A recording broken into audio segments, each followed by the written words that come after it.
성령님, 좋은 아침입니다. 이 시간 성령님을 초청합니다. 오늘도 내 안에 오셔서 하나님을 기쁘시게 해드릴 것을 소원하게 해주세요. 오늘도 말씀을 통해 구체적으로 무엇을 해야 될지 깨닫게 해주세요. 깨달은 것을 삶 속에서 실천할 수 있도록 도와주세요. 오늘도 주님의 좋으신 은혜가 말씀 가운데 하루를 시작하는 우리 동독의 모든 교우들과 함께 할 수 있기를 주님의 이름으로 축원합니다. 오늘 우리가 함께 나누실 하나님 말씀은 말라기 4장, 구약의 마지막 책인 말라기의 마지막 장 4장입니다. 말라기 4장은 말라기의 마지막 장이면서도 동시에 구약 성경의 마지막 장이기도 합니다. 그리고 400년이란 긴 기간 동안 성경은 침묵합니다. 우리가 보통 이제 이 기간을 신구약 중간기라고 그렇게 부르기도 합니다. 이 신구약 중간기의 시작점이 말라기 4장 1절이 다음과 같이 시작을 합니다. 1절입니다. 보라, 용광로 불같은 날이 이르리니 교만한 자와 악을 행하는 자는 다 지푸라기 같을 것이라. 그 이르는 날에 그들을 살라. 그 뿌리와 가지를 남기지 아니할 것이로되. 이는 신구약 중간기가 끝난 첫 번째 선지자 세례 요한의 메시지와 일맥상통합니다. 마태복음 3장 2절 말씀을 보시면 회개하라 천국이 가까이 왔느니라 라고 이야기를 합니다. 그날은 심판의 날입니다. 그날은 새로운 시작의 날입니다. 또 3장 17절에 보면 정한 그날에 그들을 나의 특별한 소유로 삼을 것이요. 그리고 18절에는 그때의 의인과 악인을 분별하리라 라고 기록되어 있습니다. 이 메시지가 중요한 것은 말라기의 주제와 관련이 있기 때문입니다. 말라기를 관통하는 중요한 주제가 이것입니다. 하나님, 지금 내가 너무나 힘든데, 내가 너무나 고통스러운데 하나님은 어디에 계십니까?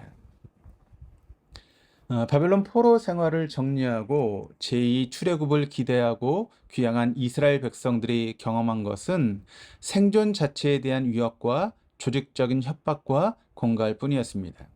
성전 재건도 도저히 할 힘이 없었던 것입니다. 그런데 계속되는 고통의 시간들은 귀향민들로 하여금 하나님을 더 붙들게 하기보다는 도리어 하나님에 대한 불신만 더 커지게 만들었고, 또 제사장들의 부패와 타락으로 말미암아 이제 더 이상 하나님을 신뢰할 수 없게 되어버린 것입니다.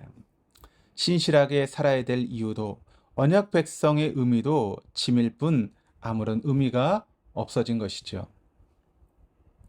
영적인 무기력증과 실망감 속에 욕망을 쫓아 살아가는 이스라엘 백성에게 말라기는 끝까지 언약 백성으로 살아갈 것을 명합니다. 그 이유는 반드시 그날이 올 것이다 라고 하는 사실 때문입니다. 2절 3절입니다. 내 이름을 경외하는 너희에게는 공의로운 해가 떠올라서 치료하는 광선을 비추리니 너희가 나가서 외양간에서 나온 송아지같이 뛰리라. 또 너희가 악인을 밟을 것이니 그들이 내가 정한 날에 너희 발바닥 밑에 재와 같으리라. 만군의 여호와의 말이니라. 여기서 우리가 주목해야 될 표현이 있다면 치료하는 광선을 비추리니 너희가 나가서 외양간에서 나온 송아지같이 뛰리라. 이는 자유한 인간의 모습입니다. 육체적, 영적인 문제들이 모두 치료되고 회복되고 참된 자유자의 모습을 묘사한 것입니다. 구원받은 백성의 모습입니다. 그럼 구원이 무엇입니까? 자유함을 얻는 것입니다. 구속받았다는 것입니다.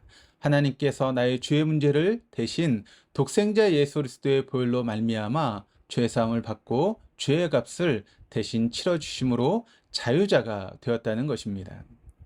그날이 반드시 올 것이라고 말라기는 우리에게 증거하고 있습니다. 그러므로 지금 눈에 보이는 현실만 보고 실망하고 낙담하지 말고 곧게 자라기를 선포합니다. 이를 위해 두 가지를 명합니다. 첫째로는 4절입니다.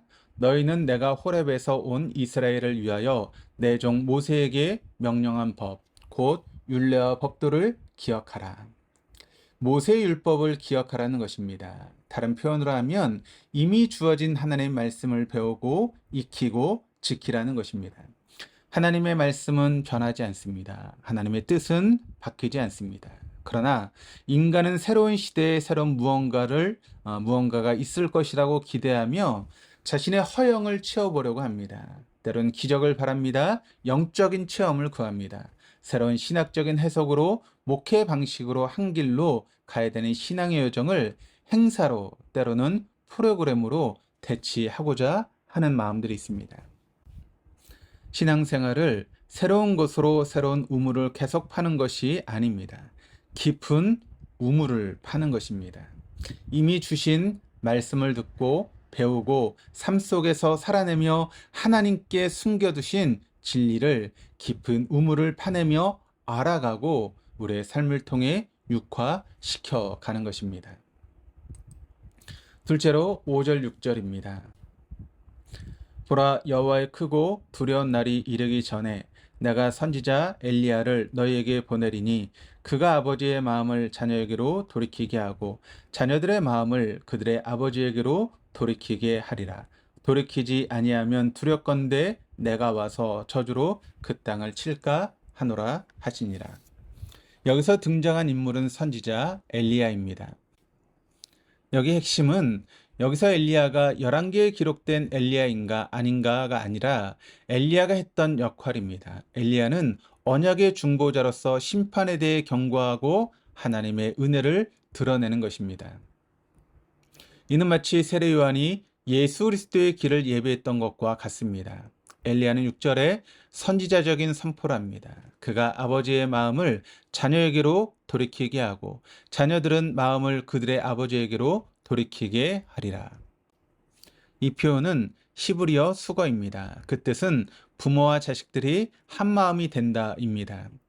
예수 그리스도의 십자가로 인해 하나님 아버지에게로 죄된 인간들이 그리스도의 의가 전가되어 그리스도의 의를 입고 하나님을 아버지라 부르며 양자의 권세를 갖고 살아갈 그날이 올 것이라고 말라기는 선언하는 것입니다.